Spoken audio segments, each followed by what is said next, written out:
బ్రహ్మంగారి మఠంలోని శ్రీ పోతులూరి వీరబ్రహ్మేంద్ర స్వాముల వారి మఠం నూతన మఠాధిపతి ఎంపికపై మంగళవారం ధార్మిక పరిషత్ ఆధ్వర్యంలో జరిగిన సమావేశం ప్రక్రియ పూర్తి పారదర్శకంగా జరగలేదని వీరబ్రహ్మేంద్ర స్వామి ప్రచార పరిషత్ వ్యవస్థాపకులు పాలెపు శ్రీనివాసులు ఆరోపించారు. కడప నగరంలోని వైఎస్ఆర్ మెమోరియల్ ప్రెస్ క్లబ్లో ఏర్పాటును సమావేశంలో ఆయన మాట్లాడుతూ చట్టబద్ధంగా హైకోర్టు నిర్దేశించిన ప్రకారం కేవలం మఠం శిష్యులు ఇదే సంప్రదాయానికి చెందిన మఠాధిపతుల సమావేశంలో పీఠాధిపతి ఎంపిక నిర్ణయించాలని, అలా కాకుండా హైకోర్టు నిర్ణయానికి విరుద్ధంగా అభిప్రాయ సేకరణ పత్రికా ప్రకటన ఇచ్చి శిష్యులను గుర్తించకుండా రాజకీయ ఎన్నిక మాదిరి ఒక బల ప్రదర్శన వేదికగా నిర్వహించారని విమర్శించారు. ఈ పుట్టుక నీకు అర్హత కాదు, సాధనతో మాత్రమే బ్రహ్మజ్ఞానాన్ని పొందవచ్చని చెప్పినటువంటి జగద్గురు శ్రీమద్ విరాట్ పోతులూరి వీరబ్రహ్మేంద్ర స్వామి వారి పాదపద్మములకు ప్రణమిల్లుతూ, నా పేరు గోవిందస్వామి. శ్రీమద్ విరాట్ పోతులూరి వీరబ్రహ్మేంద్ర స్వాముల వారి మఠముకు మఠాధిపతులుగా 50 సంవత్సరాలు సుదీర్ఘకాలము బాధ్యతలు వ్యవహరించిన శ్రీ వీరభోగ వసంత వెంకటేశ్వర స్వాముల వారు రాసినటువంటి వీలునామాలో గురు నిర్ణయం ప్రకారం నన్ను నామినేట్ చేశారు. యుగయుగాల తరతరాల చరిత్రలో మన భారతీయ సనాతన హైందవ ధర్మంలో పితృవాక్య పరిపాలన ఇప్పటికీ సవరించబడని వాస్తవం.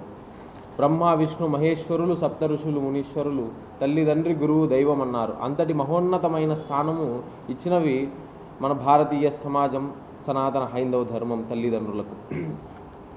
గురుస్థాన ప్రతిష్టను ఇనుమడింప చేయడానికి గౌరవ హైకోర్టు వారి ఉత్తర్వుల మేరకు మీ ముందు నా యొక్క అర్హతలను తమరి పరిశీలన కొరకు నివేదించి ఉన్నాను.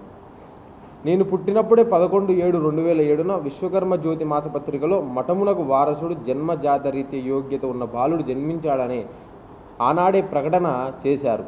ఆనాటి మఠం ఆస్థాన సిద్ధాంతి పండితులు కందుకూరి శ్రీ గోవిందేశ్వర శర్మ గారు, మా తాతగారు గతంలోనే మా నాన్నగారికి 2వ పెళ్లి జాతకం ఉన్నదని, వారి సంతానమే మఠాధిపతి అవుతారని చెప్పారు, రాశారు.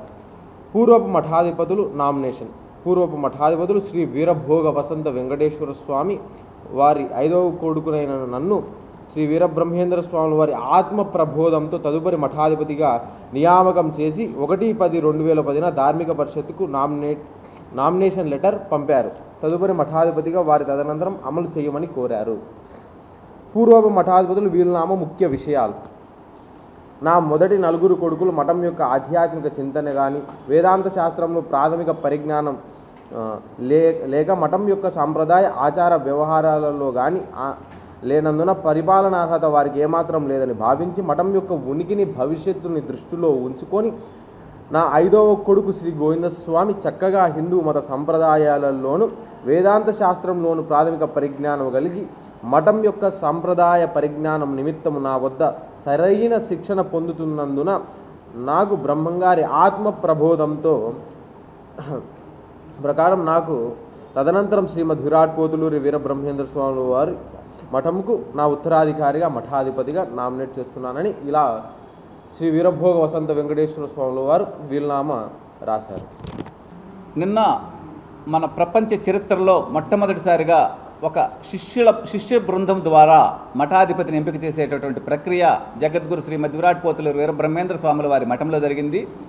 ఈ ప్రక్రియకి గౌరవ హైకోర్టు ఇచ్చినటువంటి తీర్పు ఆధారం, ఆ తీర్పు ఆధారంగా శిష్యుల యొక్క చేసినటువంటి నిర్ణయం ద్వారా మఠాధిపతిని ఎంపిక చేయవలసి ఉండగా అక్కడ శిష్యుల అభిప్రాయాలు అని ఒక ప్రక్రియకి శ్రీకారం చుట్టారు.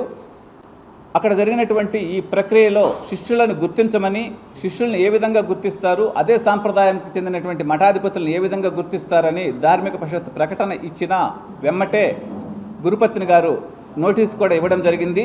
అయినప్పటికీ కూడా ధార్మిక పరిషత్ నియామకం చేసినటువంటి ఆథరైజ్డ్ ఆఫీసర్ గారు కనీసం దాన్ని పరిగణలోకి తీసుకోకుండా మఠం సంబంధికులతోటి, మఠం ఆధ్వర్యులతోటి, మఠం పండిట్స్ తోటి ఏ విధమైన సమావేశం ఏర్పాటు చేయకుండా విధి విధానాలు ఏంటి, మనం ఎలా ముందుకు వెళ్ళాలి అనేటటువంటి ఆలోచనలు చేయకుండా ఈ ప్రక్రియని ముందుకు తీసుకువెళ్ళడం జరిగింది.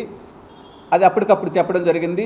అలా క్యూ లైన్లలో ఆధార్ కార్డు లేని వాళ్ళని వెళ్ళిపోమన్నారు. అలా కొందరు వెళ్ళిపోయారు. అలానే కొందరు వారు తీసుకొచ్చినటువంటి అప్లికేషన్లని ప్రైవేట్ వ్యక్తులు తీసుకున్నారు, ఇవి మాకు ఇచ్చిపోవాలి అని. అలానే ఈ ప్రక్రియలో వెరీ క్లియర్గా చట్టంలో శిష్యులు అదే సాంప్రదాయానికి చెందినటువంటి మఠాధిపతులు మాత్రమే పాల్గొనవలసి ఉండగా మఠాధిపతి ఆశావాహులు కూడా కొందరు ఊరు తిరిగి ఇదేదో ఎంపిక ప్రక్రియలాగా అయ్యలారా అమ్మలారా వచ్చి మాకు ఓట్లు వేయండి, మీ మద్దతు మాకు ఇవ్వండి, మీ గ్రామం అంతా మాకు మద్దతు ఇవ్వండి అని జరగడము. అలానే కొందరు ఎవరి తరఫున డబ్బులు పంచారో కూడా తెలియదు, అలా డబ్బులు పంచడాలు ఇలాంటి కార్యక్రమాలు కూడా జరిగాయి.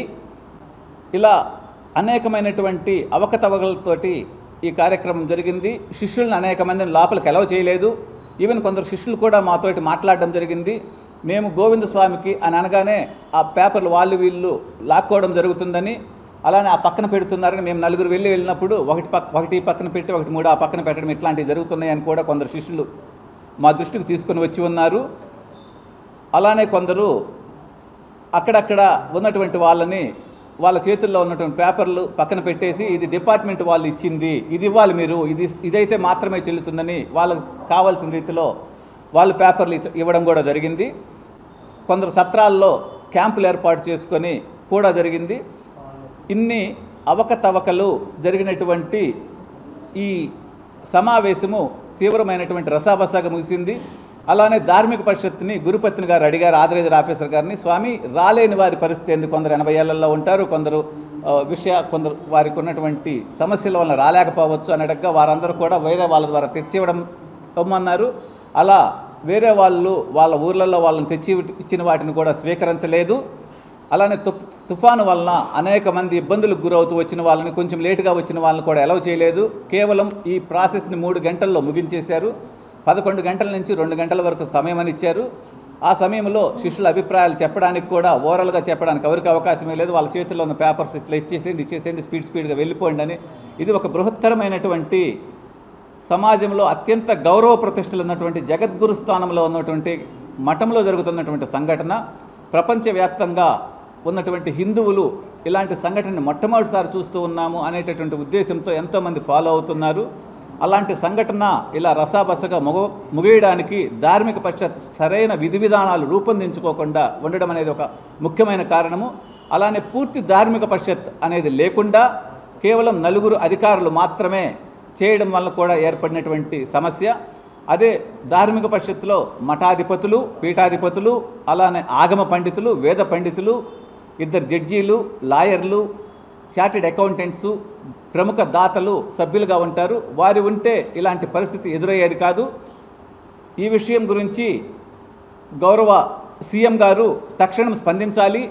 వారు ఎంతో పారదర్శకంగా ముఖ్యంగా మతపరమైనటువంటి అంశాల్లో ప్రభుత్వ జోక్యం కానీ రాజకీయ జోక్యాన్ని కానీ వద్దు అని చెప్తూ ఉంటారు. అలానే ఉప ముఖ్యమంత్రి పవన్ కళ్యాణ్ గారు కూడా సనాతన ధర్మ పరిషత్ ఏర్పాటు చేసి సనాతన ధర్మ మండలి ఆ ధర్మ పరిషత్ దీని ద్వారా మాత్రమే మఠాలు, గురుస్థానాలు, దేవాలయాల్లో పరిపాలన జరగాలి, వాటి మార్గదర్శనంలో ఉండాలని చెప్తూ ఉంటారు. వారు కూడా ఈ అంశాన్ని పరిశీలన చేసి తక్షణం ఇక్కడ జరిగినటువంటి ఈ ఎంపిక ప్రక్రియలో ఎవరైతే అవకతవకలకు పాల్పడ్డారో వారిని అనైతిక ప్రవర్తనతోటి తక్షణం తొలగించి ఎలాంటి పరిస్థితుల్లో కూడా అలాంటి అనైతిక వ్యక్తులకు స్థానం లేకుండా చేయాలి.